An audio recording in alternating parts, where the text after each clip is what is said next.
coffee. Yeah. Oh, we have something exciting something cool, for you. yeah. Yeah, it's very, very cool. Right, we have Annie here as And well. we got Annie, amazing. Hi. We meet Can at you guys last. hear me? Yeah, we can hear you perfectly. Oh, the studio looks amazing. Wow. Really Oh, cool. thanks. It's relatively clean today. We had a call yesterday with Teresa, and she was like, yeah, my studio is a complete mess. It's an artist thing, I guess. Yeah. And Yeah. for systems people, it's a very interesting view. Exactly. Yeah.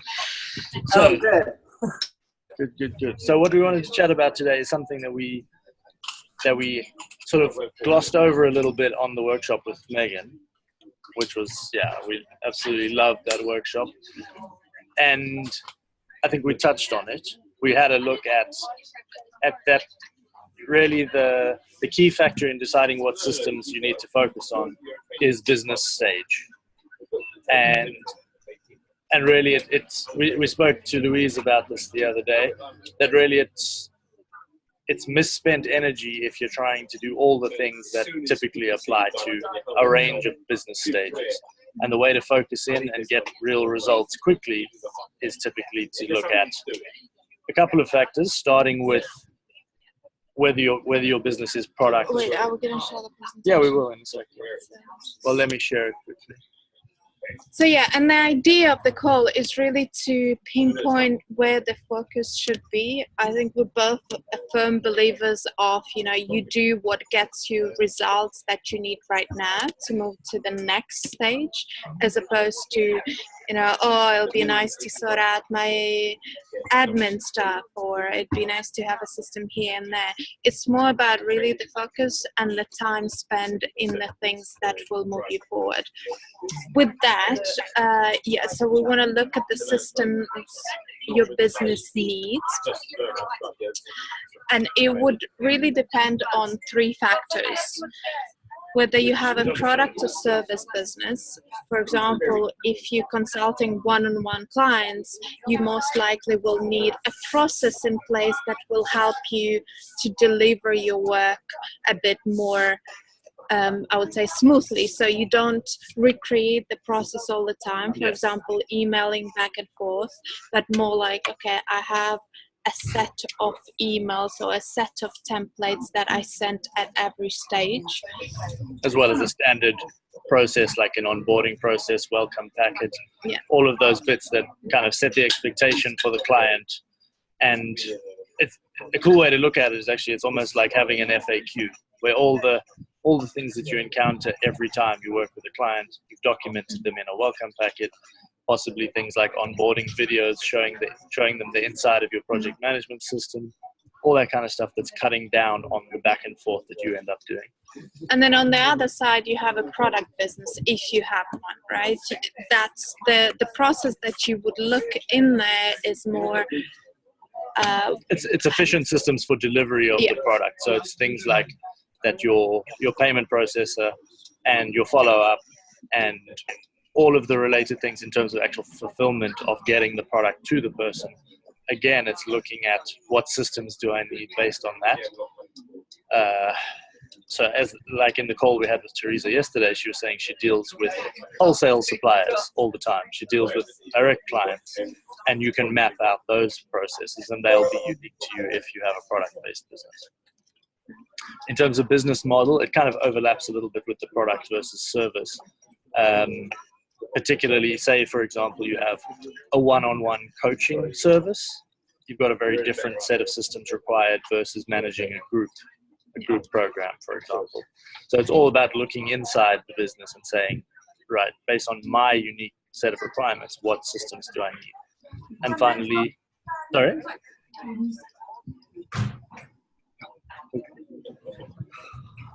Was that Louise?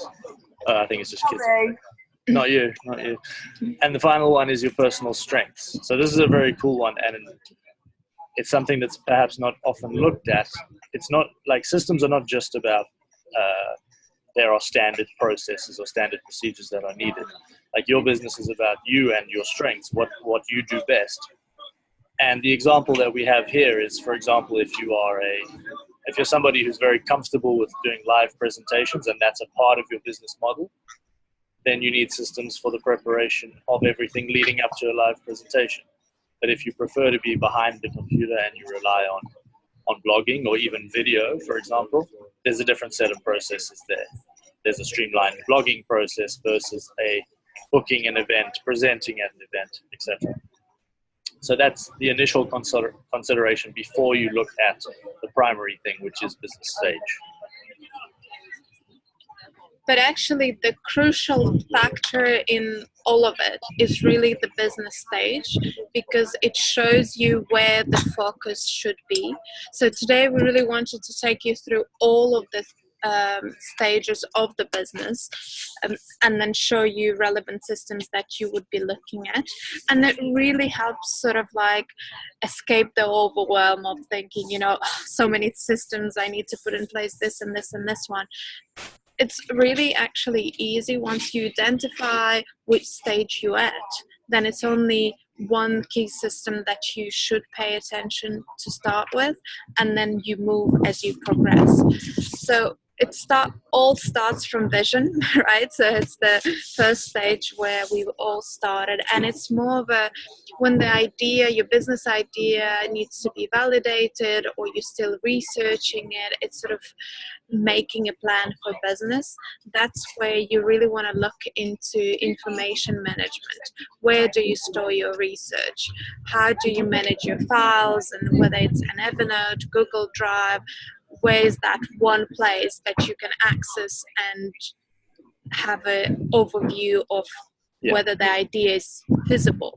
Yeah, and that's it. Really, a lot of it comes from saying you want to be in a place mentally where you can say this kind of information goes here by default. So you're never questioning, where should I save this? Where did I save this? So, I mean, another way of looking at the vision stage, Todd Herman refers to it as the dream up stage. So that's really what it's about. It's coming up with the ideas for what will become your business.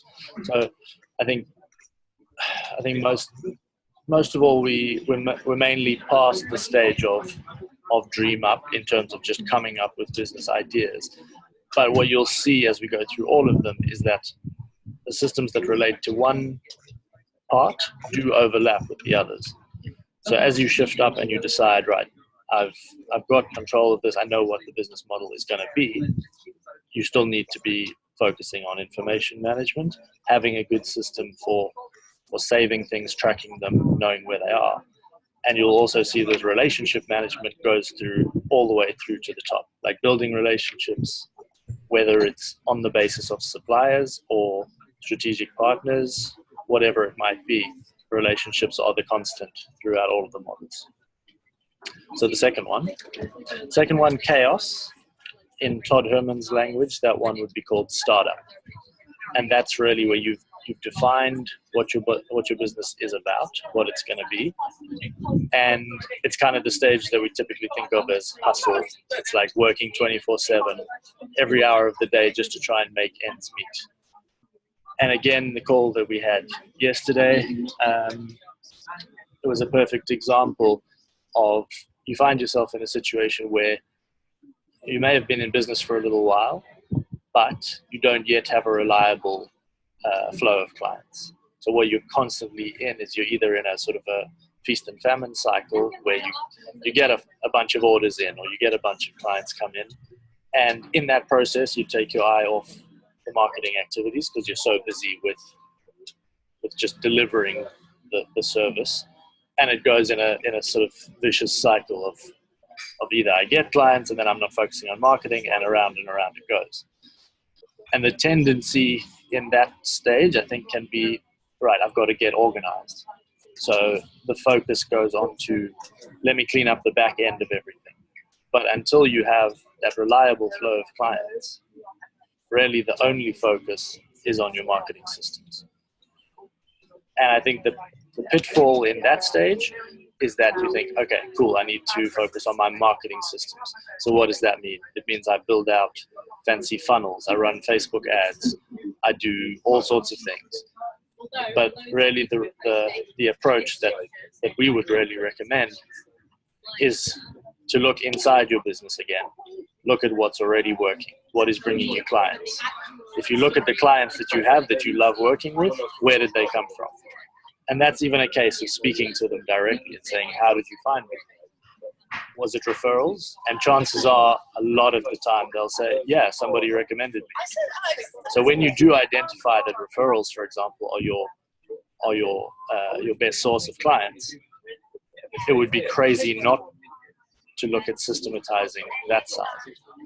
Instead of looking outwards for different marketing methods, it's putting a system in place for what is already working. But again, at that stage, sort of as you're focusing on the marketing, on the back end, the systems that come in are things like inbox management.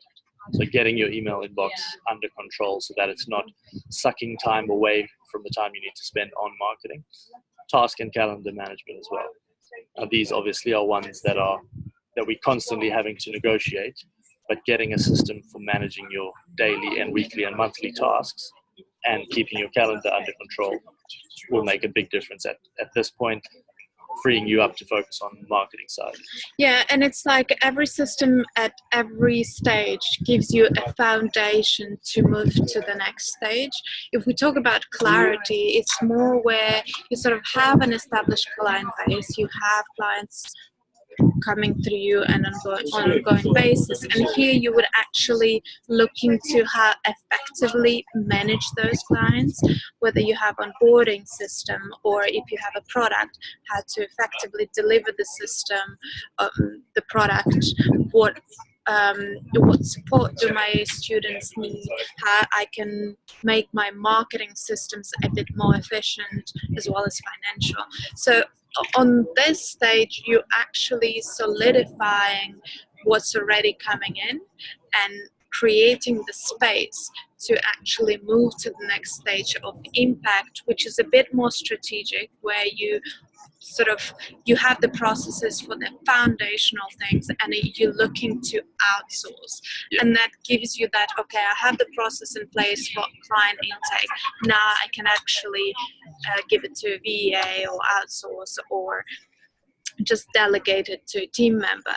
At an impact stage, it's more about very much strategic activities as well as doing what you love, whether you're a designer or a copywriter, actually creating things that you started the business in the first place, as opposed to, as we were talking to Teresa, she is a jewelry designer. She's like, I don't want to be punching holes in those cards. I actually want to just design things and come up with with different concepts and things like that. And that's where all of the stages lead you up to that. It's sort of like you cannot jump through stages, unfortunately. I mean, the evolvement can be very fast, but if you look at key systems and implement them at every stage, they will move you a bit faster to the next stage. And then the last one. Yeah, before you go on to the last one, can I just add something? From our personal experience, like that is a big mistake that we've made.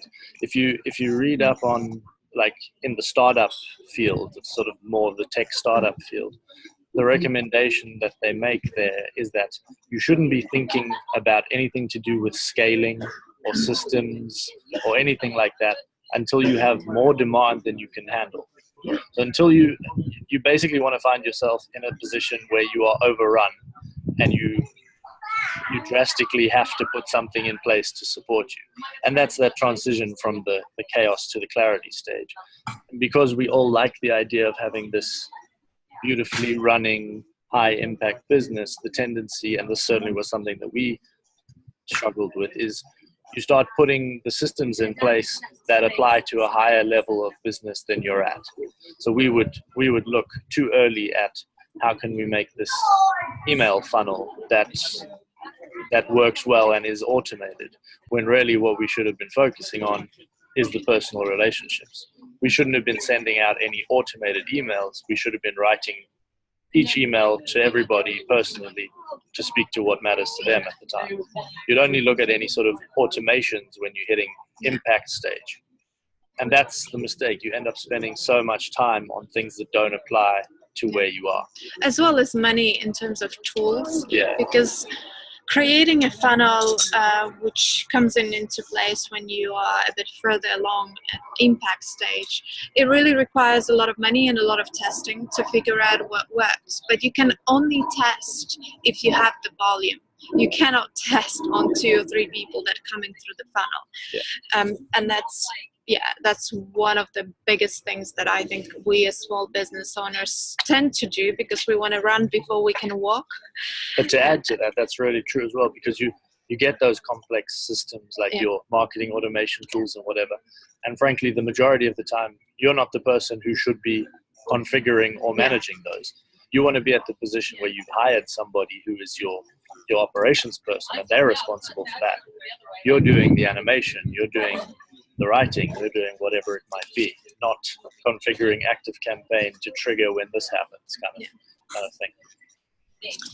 And then the last and the most exciting stage, I guess, for all of us, is to become a better leader. And that's where you really detach from micromanaging your team and wanting to be in control of every little detail, but very much develop yourself as a leader and work effectively and develop people to ongoingly develop your business. And it's about empowering people to do what they do best. We haven't yet reached that position in our business where we can speak to this from personal experience, but one experience that we have had is in my brother's company where he was COO, I believe. He was put in that position, and the owner of the company then found himself in ripple effect stage, and he made what is the common mistake, which is to stray into micromanagement. So he suddenly found himself with time on his hands that he hadn't had for all of the time sort of hustling, getting the business going. All of a sudden he had a team doing things for him, and he felt like, okay, what do I do now with my time? And started meddling in what everybody else that he'd hired to actually do the jobs was doing. So yeah, the idea of this overview is just to give you a little bit of direction in terms of which systems to start in the guide, and sort of have that space of not thinking that you have to do all of the systems at once.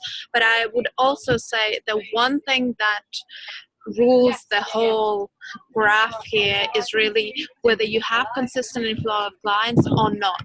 If you don't, then the only system you want to be focusing on is marketing. And by marketing, we mean relationship management.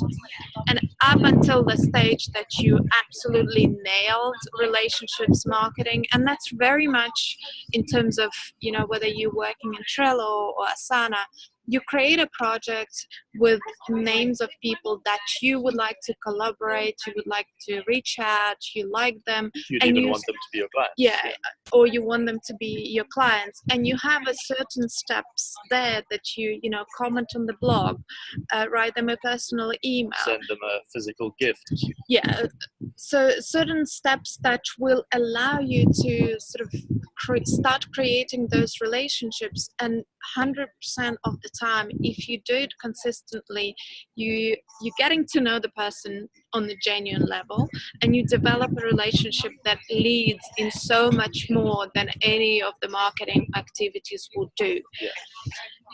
And then that allows you to reach that tipping point of, right, I have enough clients now.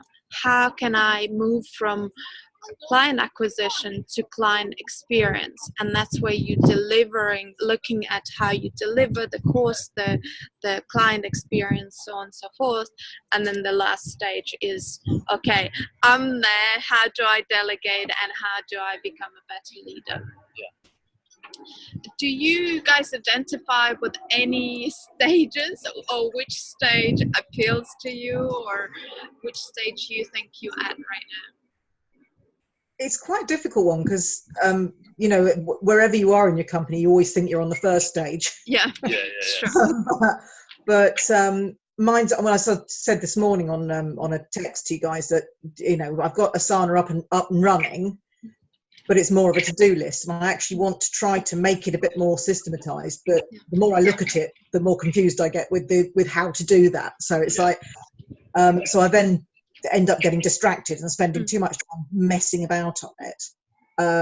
Whereas I actually could have done 2 or 3 things off the list if I just got on with it. Well, did you see my reply there to your message about how you can? I mean, when you asked how can I manage the personal side of things, it is really about first going high level so that you get the overview of what are the high level pieces, and then getting granular and thinking, where does this belong? Yeah, well, I've got files for each of my clients. I've got a file for personal, got a file for my business. So it's things that I need to do for that. But at the moment, as I said, it's more of a sort of to-do list. So I've got to do all these different things for the clients. But because of the nature of what I do, I don't tend to do the same thing all the time. So, I mean, there are certain things like scheduling Facebook posts and stuff, and I've got a reminder on that. So that comes up weekly or whenever. So that's good. So I can tick that off and it comes back up for the next week. So I've got that sorted, but some of the other bits are still a bit confusing. So maybe I need to do the course again. But I would say, as much as you've automated some things like reoccurring things, look at the client acquisition part of it, because it's the foundation of any business. Cash allows you to move forward, and that's the reality, right? So if you start from, okay, you have your to-do list already, but if you are to implement one system, why not to go into, identify a couple of people that you want to be your clients and create a folder for that, put them in that folder and create a set of actions that you would genuinely want to do, like comment on the blog or reach out to them personally. Standardized list of things that will allow you to get a bit closer to them, and then block the time. For example, every morning 15 minutes, all you do, you just go to, if you have 3 people on your list, you check out what they've been up to, you like it, comment it, and over the weeks you'll see that if you're going to be in touch with them on a regular basis, it develops so fast. Like all of our collaborations, I think we said to Louise, they came from just consistent interactions, genuine support of other people, and genuine admiration for what they do. And the collaboration with Megan is exactly the result of that. But just in terms of your client management piece, breaking it down, as I said, if the clients are big enough that there are a number of tasks attached to them, which I'm sure most of them will be, hopefully you're setting up an individual project for each client and separating that client project into either stages or dates, sort of using the sections breakdown to give yourself that granularity, so it doesn't just look like this absolutely killer to-do list. And most of them have got the words, the less GDPR in them at the moment. Oh yeah. Yes, tell us about it. But and one other thing that's often overlooked in terms of the task management picture is making sure that every task is actionable, that you have the description of the task, because the tendency is to write mom on your list. Yeah. But that then requires going in and clarifying what that means again, so you don't take action on it. So Annie, I know you are making the shift from Trello to Asana, and the spreadsheets coming along with you. How are you finding it so far?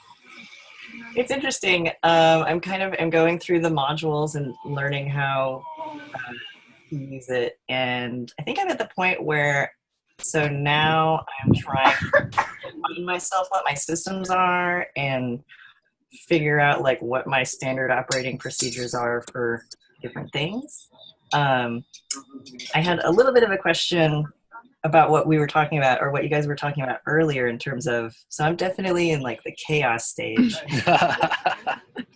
where it's like so many different things to work on. But you talked about you'll have different systems for if you're a product-based business or a service-based business. And very recently I was thinking of, so I'm mostly a service-based business. I do animations for clients. And I don't have a ton of clients yet. And so I was thinking a couple of months ago that I wanted to start launching products as a method of having like passive income while there's not, any client work. Yeah. And that just kind of ended up blowing up my system. I was like, oh, I don't know. I started to lose focus. Yeah. And hence why I'm in the class. Well, I mean, it's funny whenever there's a question like that, often you're kind of vocalizing the solution already. As much as the idea of productizing and passive income is a fabulously appealing idea. My recommendation would be that you pour all of your efforts into getting the client work to a stage where it's consistent, you have the systems for it, and that is like not self-sustaining, but at least reliable. Before, like the tendency when the cash flow is not consistent is like, cool, I need to diversify, I need to offer something else. But it becomes, you got to do a cost benefit analysis of, is it not better for me to just double down on the client side of things and then only look at productizing when you've got that in place? Because then what comes into place, you already have a client base. If they're super happy with you, you can easily ask for referrals. You can easier ask for recommendations, introductions, and that's where you have your fan base. You say, guys, would you actually like me to create a product? And you have already captive audience that you can sell to as well. Because if you are pulled into different directions trying to create something for the clients, but you actually want to work on the product, you're neither there or here. Yeah. And what that actually means you're doing is, you say you're in the chaos stage, which you could equate to sort of startup stage, not startup, sort of ramp up stage. By going into the, I want to create a product, you're kind of regressing a part of your business back into the previous stage. So now you're really shifting your efforts into different stages of your business. And of course, with any product development, there's a hell of a lot of research required. There's identifying whether the market wants what you're offering. And as Shweta says, if you're working with those clients and you have that audience of people who bought from you, you're in a much better position to say to them, hey, I'm thinking of creating this. What are your thoughts on it? Yeah. Because selling to somebody who's bought from you before is about 5,000 times easier than a new audience. And then, then there's other things to consider. Potentially, if you're struggling with cash flow, do you want to increase prices, right? Because that's, as much as you might lose some clients, the clients that really want and like what you do will stay with you. But that's the consideration, just to... But typically also a lot of people we speak to say, I was terrified to double my prices. I doubled them and it made zero difference to what people said when I told them what it would cost. Yeah. It's like we undervalue what we're offering. But if you just bump up the price, a lot of the time it's not an issue. Yeah, because you actually, when the price is higher, people tend to put a bit more effort into it. They value the investment, and they not only invested with their budgets, but also mentally. I've invested into it, now I got to do it. I got to make the most of it. Yeah. There was one other thing I was thinking of. It's now slipped my mind. I'm not sure. I'll come back to it if I remember. But yeah, I think that's really it. It's looking at what do I want to double down on, and oh yes, now I remember what it was. Strategic partnerships. Looking in complementary industries where you're not facing a direct competitor, but your service is a complementary thing. Who can I pair up with? Because what comes with any strategic partnership is implicit trust. You've got a new audience that you're reaching, and they already trust the person you're partnering with. And again, it's like Megan has done our course. She really enjoyed it, got value out of it, and that I'm sure conveyed a lot of trust for you that these guys are not just some fly-by-night people on the internet. So it's that implied credibility that is. Is there a recording of that, guys? What's that? Yes. Yeah, there is. I missed that. Is there a recording of that? Yeah. Yeah, it's posted in the community, isn't it? I think so. Yeah, I think it's in the community. I'll tag you in it. I'll have a look. Right, Louise, your Louise, next tell step. us. Oh, wait, Annie, did we answer your question or was it helpful?